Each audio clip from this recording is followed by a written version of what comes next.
Sobre el caso clínico tenemos la historia clínico, en el cual los datos generales del paciente va a ser un paciente de sexo masculino de 74 años, procedente de Ayacucho, Huamanga, con domicilio actual San Juan del Urigancho, Lima, de ocupación desocupado, estado civil soltero y parentesco con el acompañante, su hermano.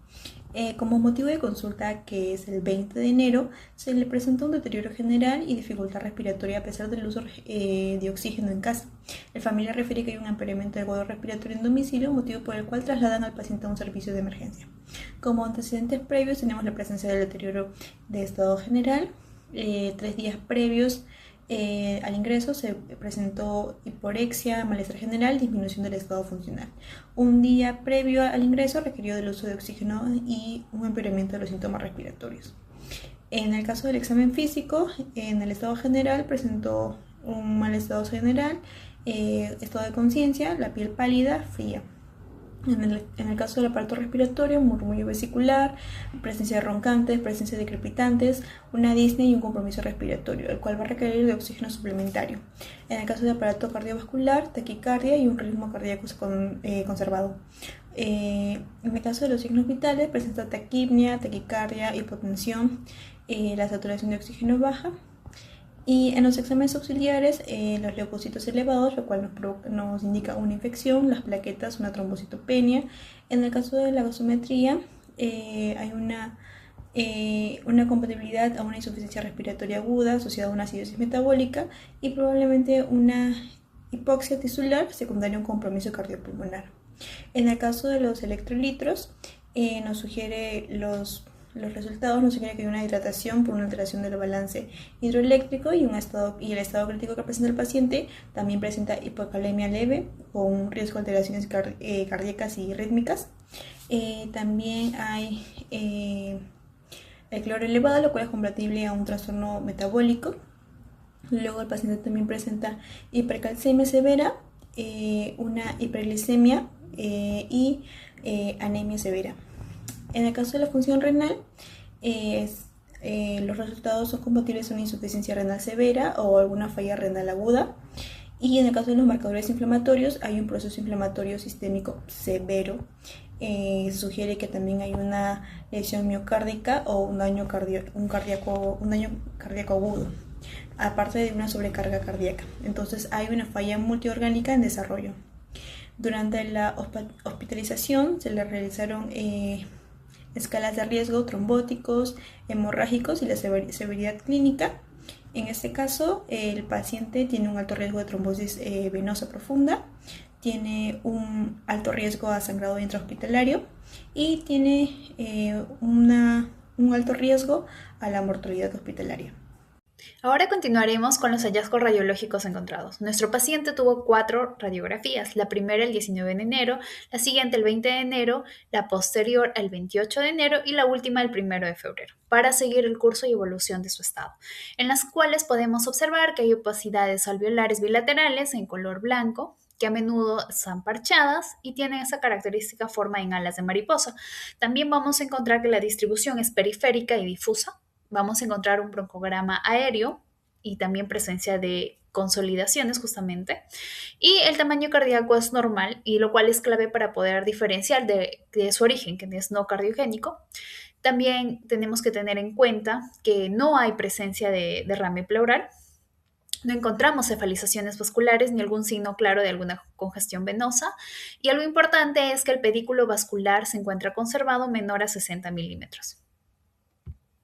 Al paciente se le realizó una tomografía computarizada el 20 de enero, el cual hemos presentado diferentes cortes, tanto coronario, sagital y como axial, en la cual podemos ver la presencia de broncograma aéreo dentro de las consolidaciones. Vamos a ver también infiltrados alveolares, áreas de vidrio esmerilado que son bilaterales y consolidaciones de distribución heterogénea. También podemos presenciar líneas de A de Kerley en los lóbulos superiores y podemos ver que dentro del diagnóstico final la causa inmediata fue una insuficiencia respiratoria aguda, la cual fue seguida por una neumonía severa bilateral, un shock séptico refractario, y el paciente falleció el 2 de febrero a la 1 de la tarde debido a una complicación por shock séptico pulmonar.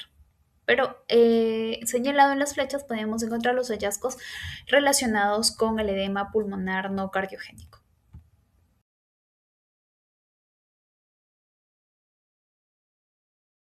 Bien, ahora tenemos un paciente masculino de 45 años de edad, procedente de Lima y de ocupación contador, quien ingresa al servicio de emergencia por un cuadro de disnea progresiva de 3 días de evolución.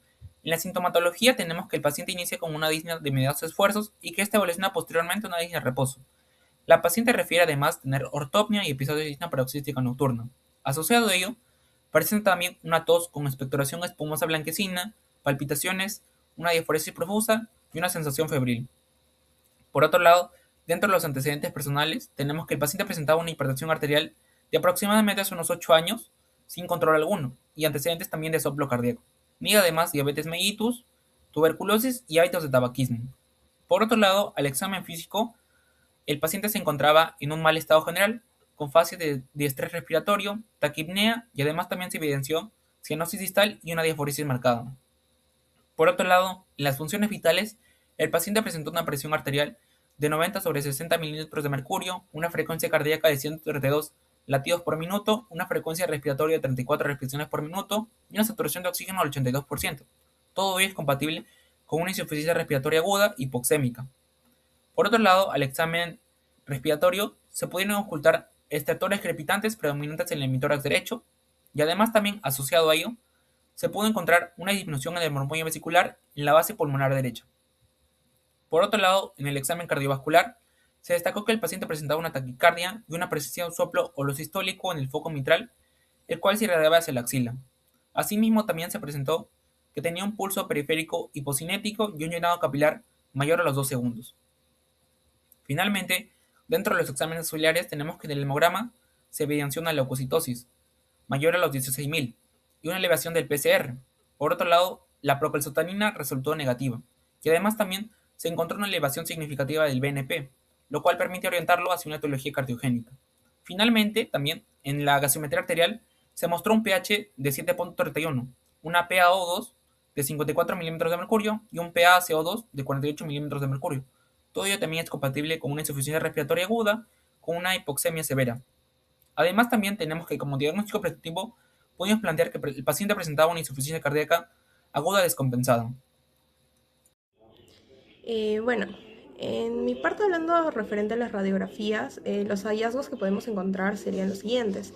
En la imagen A, pues como he señalado, podemos observar la cardiomegalia en todo el contorno amarillo, que básicamente vendría a ser la evidencia directa de que el corazón es el origen, ¿no? Y la flecha roja pues muestra la redistribución del flujo, es decir, que se puede hallar una cefalización, que básicamente es cuando las venas de arriba se ven más gruesas que las de abajo, que es lo opuesto a como normalmente debería ser.